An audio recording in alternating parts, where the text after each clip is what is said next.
जय श्री राम दोस्तों, आपका हमारे चैनल रामायण 1.8 में स्वागत है। चौसर खेलते हुए युधिष्ठिर द्रौपदी को दांव पर लगाते हैं और हार जाते हैं।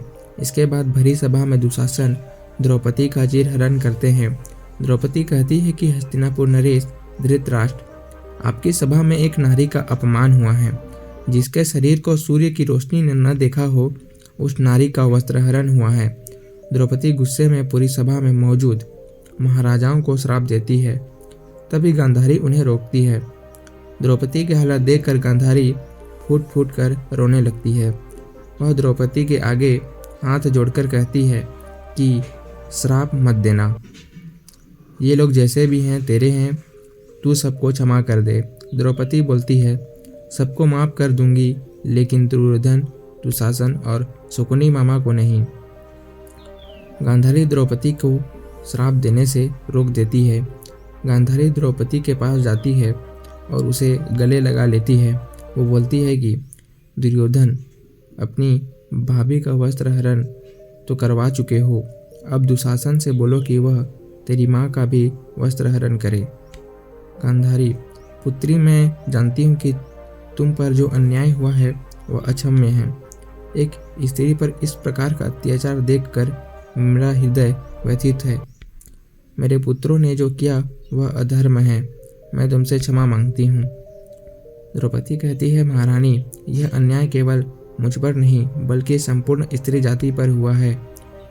क्या यह वही कुरुवंश है जो धर्म और न्याय का पालन करने के लिए प्रसिद्ध था? क्या यह वही राजसभा है जहाँ नारी का इतना अपमान सहन किया जाता है? गांधारी कहती है, पुत्री, मैं नेत्रहीन हूँ, परंतु मेरी आत्मा सब दिख रही है। मैंने अपने पुत्रों को सदैव धर्म का पाठ पढ़ाया, परंतु वे लोभ और अहंकार में अंधे हो गए। मैं भी इस पाप की भागीदारी हूँ, क्योंकि मैंने उन्हें समय पर रोका नहीं। द्रौपदी कहती है, महारानी, एक माता अपने पुत्रों की रक्षा करने के लिए होती है, लेकिन जब वही पुत्र अधर्म की राह पर चले जाएं, तो क्या माता को उनका समर्थन करना चाहिए? यदि आप चाहती तो इस अन्याय को रोक सकती थी। धृतराष्ट्र ने भी केवल अपने पुत्रों के मुंह में न्याय की उपेक्षा की। गांधारी कहती है, मैं जानती हूँ पुत्री कि मेरा मौन भी एक प्रकार का अपराध है, किंतु मैं आशा करती हूँ कि यह अन्याय व्यर्थ नहीं जाएगा। अधर्म का अंत निश्चित है और मेरे पुत्रों को अपने कुकर्मों का परिणाम अवश्य भुगतना होगा। द्रौपदी कहती है, महारानी, मैं प्रतिज्ञा करती हूँ कि इस अपमान का प्रतिशोध लिया जाएगा।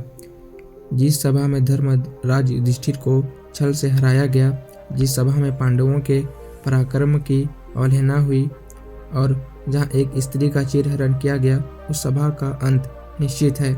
आपके पुत्रों का विनाश होगा। गांधारी कहती, हाँ, मैं देख रही हूँ, विनाश असंभावी है। यह कुरुवंश का पतन होगा। दुर्योधन के अहंकार और दुशासन की क्रूरता ने विनाश का बीज बो दिया है। मैं प्रार्थना करती हूँ कि तुम्हारी पीड़ा का अंत शीघ्र हो और धर्म पुनः प्रतिष्ठित हो। क्या कभी आपने सोचा है कि अगर उस दिन गांधारी बोल पड़ी होती तो क्या महाभारत टल सकता था?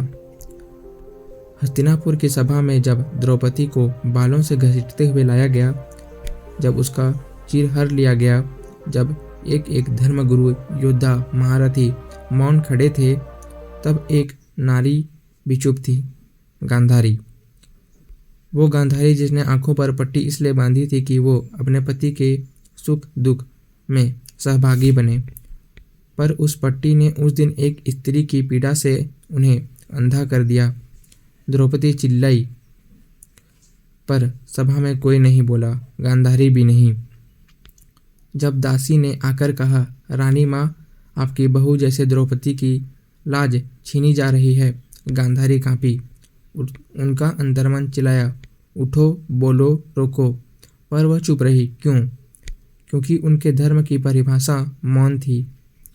वर्षों बाद जब कुरुक्षेत्र की धरती पर उनके 100 पुत्रों की राख बिखेरी पड़ी थी, गांधारी खड़ी थी, अब बिना पट्टी के, पर अब देखने का कुछ बचा ही नहीं था, केवल पछतावा और एक प्रश्न, काश उस दिन मैंने आवाज़ उठाई होती। एक स्त्री की चुप्पी कभी कभी एक युग का विनाश बन जाती है। क्या चुप रहना भी पाप होता है? कमेंट सेक्शन में ज़रूर बताएं। अर्जुन की ये बातें सुनकर पितामह कहते हैं कि ऐसे में तुम्हें मेरा 100 भी स्वीकारना पड़ेगा। यह बात सुनकर अर्जुन चौंक जाते हैं और पूछते हैं कि तो क्या हम कुछ भी ना करें? पितामह ने कहा कि आरोपों के चक्कर में मत पड़ो अर्जुन, प्रतिशोध से किसी का भला नहीं हुआ है। इंद्रप्रस्थ जाकर इस बारे में सोचो। दुख की बात तो यह है कि मैं यह बात दुर्योधन से नहीं कह सकता हूँ। अर्जुन ने पितामह से कहा कि मैं बदले की आग में जल रहा हूँ। इस पर पितामह ने कहा कि ऐसा क्यों? महाराज ने तुम्हें सब कुछ तो लौटा दिया है। इस पर अर्जुन कहते हैं कि सब कुछ तो लौटा दिया, लेकिन द्रौपदी का मान नहीं। ये कर्ज तभी उतरेगा जिस दिन हस्तिनापुर हमें गांधार, नरेश, दुर्योधन, दुशासन का सौंप देगा। इस पितामह ने शंका जताई कि पांडव कौरवों पर आक्रमण करेंगे। उन्होंने कहा कि युद्ध तो होकर ही रहेगा। शकुनी हस्तिनापुर के लिए श्राप हैं, लेकिन हम कुछ कर भी सकते हैं। इसी बीच अर्जुन वहां पर पहुंच जाते हैं। वह कहते हैं कि आज हम इंद्रप्रस्थ जा रहे हैं, इसलिए आपसे आशीर्वाद लेने आया हूँ।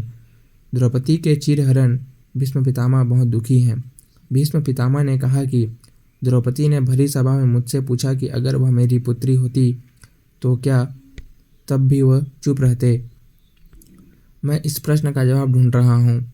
गांधारी विदुर से कहती है कि जब से वो आए हैं तब मुझे महारानी बोल रहे हैं। तुम भूल गए क्या, मैं तुम्हारी भाभी भी हूँ विदुर।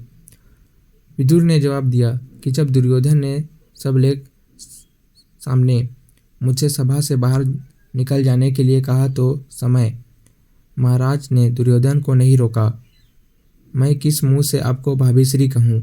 गांधारी विदुर से कहती है कि जब से आए हो तब से तुम मुझे महारानी बोल रहे हो। विदुर गांधारी और धृतराष्ट्र मिलने के लिए पहुंचते हैं। गांधारी सभा में मौजूद सभी दिग्गजों पर द्रौपदी के वस्त्र को न रोक पाने के लिए भला बुरा कहती है। विदुर गांधारी से कहती है कि वह राजवंश को खत्म होने से बचा लें। इसके बाद धृतराष्ट्र सभी पांडवों को इंद्रप्रस्थ जाकर राजकाज संभालने के लिए कहते हैं। वह पांडवों से कहते हैं कि वे इस घटना को भूल जाएं। कुंती द्रौपदी से माफ़ी मांगती है और कहती है, मेरे बेटों ने मेरा सिर झुका दिया। वह द्रौपदी से आंसू पोंछने के लिए कहती है, यह तुम्हारा अपमान नहीं है। भीम, अर्जुन, हस्तिनापुर और गांधारी का अपमान हुआ है। इसके बाद धृतराष्ट्र सभी पांडवों को इंद्रप्रस्थ जाकर राजकाज संभालने के लिए कहते हैं। वो पांडवों से कहते हैं कि वे इस घटना को भूल जाएं, कि यदि तुमने अपने ज्येष्ठ पिताजी को क्षमा कर दिया है तो तुम जो चाहो मांग लो, मैं तुम्हें देने के लिए तैयार हूँ। द्रौपदी युधिष्ठिर को दासवत से मुक्ति दिलाने की बात कहती है। द्रौपदी इस मांग को धृतराष्ट्र मान लेते हैं। तो दोस्तों, कैसी लगी आपको ये कहानी कमेंट सेक्शन में ज़रूर बताएं और हमारे चैनल को सब्सक्राइब करना न भूलें, ताकि हम रामायण महाभारत से जुड़े हुए इस प्रकार की रोचक कहानियाँ आप तक पहुँचाते रहें और लोगों तक रामायण और महाभारत का मार्गदर्शन पहुँचते रहे। धन्यवाद।